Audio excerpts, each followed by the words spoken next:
Hello, I'm Ralph Gable of the Electronics for the Inquisitive Experimenter YouTube channel.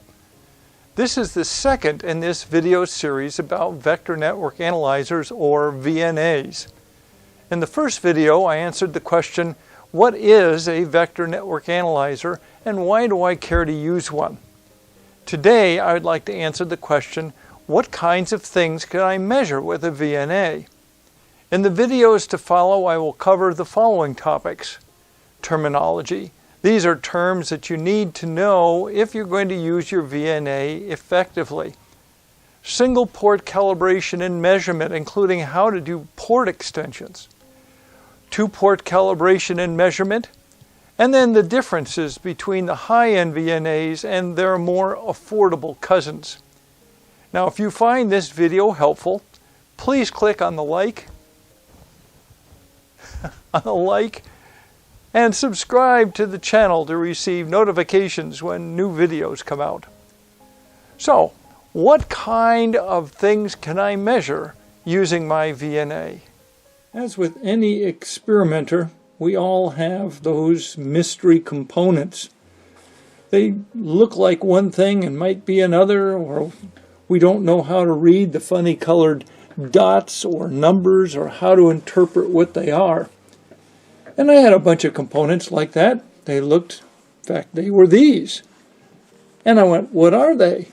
Well, among them were these rectangular guys. And I figured, well, they were an inductor, just like the rest of them in there.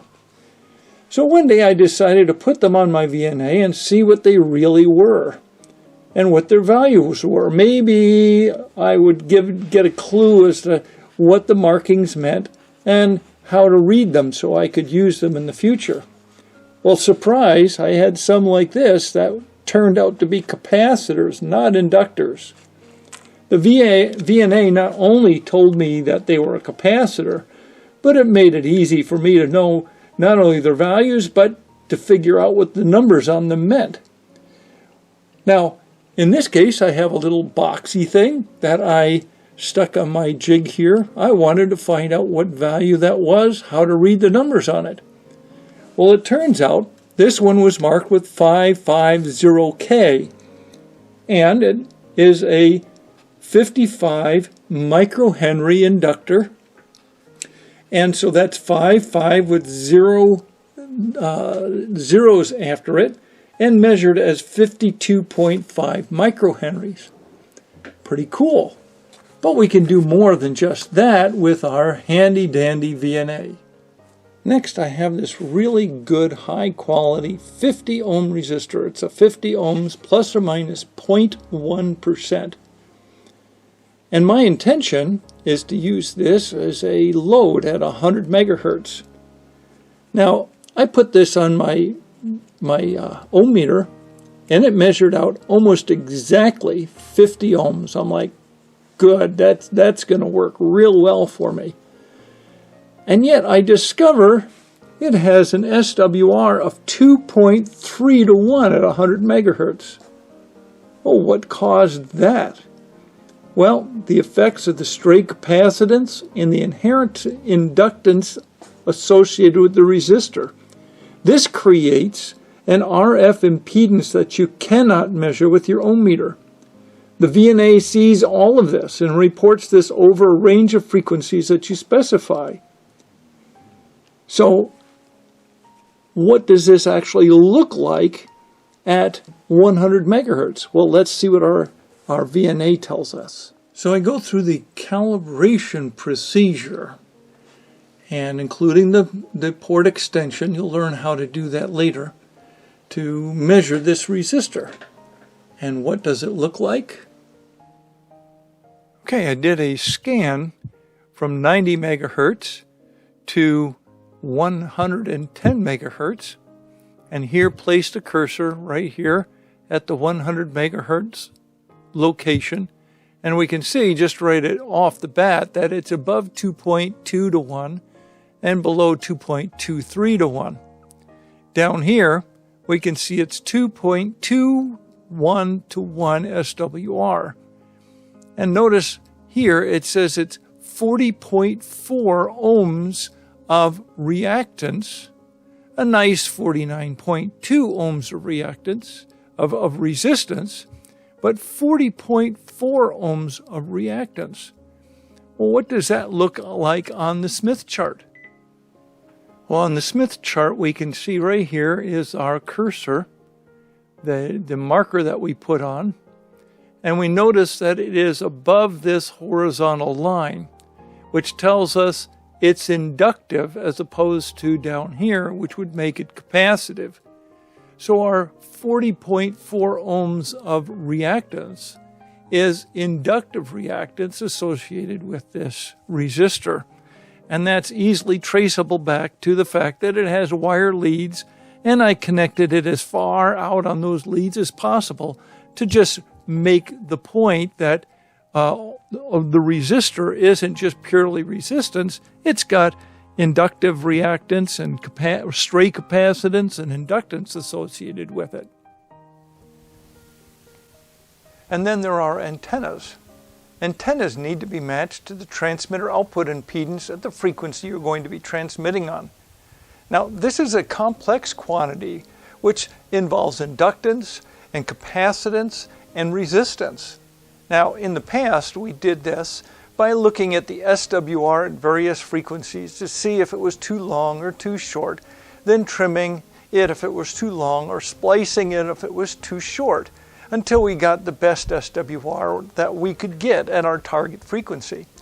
With the VNA, we can automatically scan from frequency to frequency and see where that SWR dip is, so we know if it's too long or too short. Now, what's really cool is that these small VNAs, like the Mini VNA Tiny, can be mounted right on the antenna to do the measurement. And then just run a USB cable down from the antenna to your computer so you can see the actual impedance of the antenna without getting the feed line involved. But talking about antennas, what about antenna traps? Well, we can do that with the VNA too. So here's a setup for tuning an antenna trap. I just have a simple loop of wire connected to my component adapter, and you want this to be loosely coupled around your trap because you don't want this loop to influence the resonant frequency of your trap. And so by doing this, you can see what frequency that is resonant at, because at the resonant frequency, this trap will then suck energy out of this loop and cause a reduction in the SWR as seen by the VNA. And so I've done a scan of this running from 8.5 to 10.5 megahertz. And you notice here, this is the SWR, and here is this huge dip. We go from 50 to 1 down to 1.29 to 1, just like that. And that is the resonant frequency of that trap, right there where I put my marker, which happens to be at 9.387 megahertz. So that's how you find out what the trap is tuned at using your VNA. So speaking of antennas, sometimes the only way we can get our desired results is through what's called a stub match on an antenna. We had one such antenna that just would not give us a good match at the frequency we wanted. It was an off-the-shelf antenna, and we were more interested in getting a good match than we were at improving the antenna design.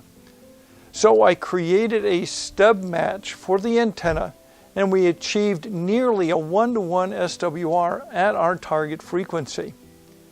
But to do this, you must know the actual complex impedance of the antenna at the target frequency so that you can get out your Smith chart and design your stub match.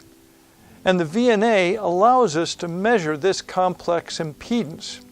Now, as I said before, one of the beauties of these new, very compact VNAs is that we can actually attach them right to the antenna, run a USB cable down to our computer, and make the measurement. Now, after you've determined the required stub and matching cable lengths, the VNA helps you to do the initial stub tuning, and then to complete the final tuning once you put it all together. Now, there are a lot of other things that you can do with single port measurements than just these that I've talked about. But now what about two-port measurements? What kind of things are we going to be interested in when it comes to two-port measurements? Well, to my knowledge, none of these very inexpensive two-port VNAs are fully two-port VNAs. Yes, they have one port which acts very much like port 1 of their higher-end cousins. Their second port, however, is just a detector port. That is, it can only listen to things. It can't do anything other than listen. Whereas the high-end VNAs, both ports 1 and 2, can act both as a signal source and signal measurement ports. So these inexpensive VNAs are actually pseudo two-port VNAs, but there's still a lot of stuff that you can do with them. And to begin with, we think about filters. Now, filters need to be properly impedance matched to the system that they're being inserted in. They also need to be tuned to the particular frequency of interest. So using one port, you can check their input impedance. Using two ports, you can check their resonant frequency, their insertion loss at your desired pass frequency, and the reject frequencies. Find out how much is that filter actually attenuating at the desired reject frequency. Now, here's a really cool example of something that you can do. You can create a simple but very effective filter out of just using some pieces of coax using your VNA. So check this out. It was just an experiment that I did as a filter made out of coax, tuned for 434 megahertz. And yes, this is a pen to keep it nice and straight. But I get nearly 37 dB of rejection at the tuned frequency, and it has an SWR of only 1.5 to 1. Now, the SWR would even be better if I had taken the time in making it more carefully, but you know, it was just a throw together experiment just to have a little bit of fun. Then how about that homemade attenuation box? I built this step-attenuator, and you wonder, well, how close is it really to the values that are on here? And what's its input impedance? How good is it at not disturbing the system? Is it really a 50 ohm input impedance? And so you can work through this using your two ports to find out how much attenuation you get with each step. And then you could even go so far as say, okay, well, what happens if I do two of them? And you could make a really nice chart and see what its SWR looks like, how it behaves over frequency, all that kind of stuff using your two ports on your VNA. So far we've just been talking about passive devices. Well, what about amplifiers?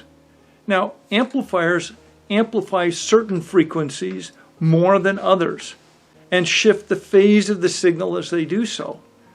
Well, maybe we want to see how much gain it has at particular frequencies. This is known as the frequency response of the amplifier. Furthermore, their input impedance needs to be matched to the circuit that is providing the signal to it. You can use a one-port measurement to see how well their input is matched, and then you use a two-port measurement to see if they're doing what they're supposed to be doing. Now, be mindful. Warning, warning, warning. Be mindful. When you're characterizing amplifiers, the detector port, port 2, has a maximum input level. Be mindful of that. You will likely have to insert an attenuator between the amplifier and the input of the VNA. So like my mini VNA Tiny has a maximum input of 0 dB. Even if I can put more, that's all that's going to be shown on the screen, so it doesn't tell me anything. So if you're characterizing the gain of an amplifier and you expect it to have a gain of 20 dB, well then you need to put at least 20 dB of attenuation between the output of the amplifier and the input of your VNA. Alternately, it might be possible that the input to your amplifier has a maximum input level, and the output of your VNA might be too high for that. So maybe you need to consider putting the attenuator between the output side of your VNA and the input side of your amplifier, making sure that you put in enough attenuation so that you are below the maximum input level for your amplifier. And then you make your measurement and you have to add the attenuation back in so you know what the real gain is. Well, I got a case in point where the VNA really showed me exactly what was happening with a portable VHF amplifier that just wasn't working well on receive at all. I stuck it on my VNA with the preamplifier turned off. Now, with it turned off, what you expect is somewhere around 0 dB. You're going to lose something, maybe a half a dB or so, something through it. You're going to lose something. But what did I find? I found I had nearly 22 dB of attenuation at 146 megahertz. Wow, well, no wonder the thing didn't work very well on receive. And then when I turned the amplifier on, the preamp on, I had it was still attenuating 2.5 dB even with the preamp turned on. The best gain it had was somewhere in excess of 147 megahertz, and it was plus 1 dB. Well, mystery solved. Turned out, upon inspection, there was a bad solder joint. I went in, was able to fix the bad solder joint. It's all healed. I never would have found that unless I had my VNA to help me track down the problem. And then there's Feedlines. There's all kinds of stuff that you can do with Feedlines. But here I'm measuring the loss in the feed line over frequency, and I'm doing it by using 2 ports. There are other methods of doing it, but that's the method I chose. And so you can see here that I've scanned this piece of coax using 2 ports. At 1 megahertz, I only have 1/100th of a dB of loss at 1 megahertz. But at 196 megahertz, I have 4.65 dB of loss. That is a lot of loss. More than half of your power is going to be eaten up in warming this cable at 196 megahertz. And there's a lot more things that you can do with your 2-port VNA. In fact, according to one book on VNAs that I read, it says when combined with 1 or more antennas, it can become a radar system. Now, wouldn't that be cool to try? Take your VNA and somehow turn it into a radar system. I don't have a clue how to do that, but it sounded like a cool experiment for someone to try. Well, in this video, I try to whet your appetites about the kind of things that you can measure with your VNA. In the next video in this series, I will tell you about terminology you're likely to encounter in the world of VNAs. Knowing these terms will help you to understand your VNA more thoroughly and to avoid the confusion you might have when looking at other videos or documents about VNAs. And then I'm going to have other videos coming up, single port calibration and measurement, including how to do a port extension. It's an important part of getting good and accurate measurements. Two-port calibration and measurement, and then finally, differences between the high-end VNAs and their more affordable counterparts. Now, if you found this video helpful, please click on the like and subscribe to this channel so that you will be notified when future videos come out.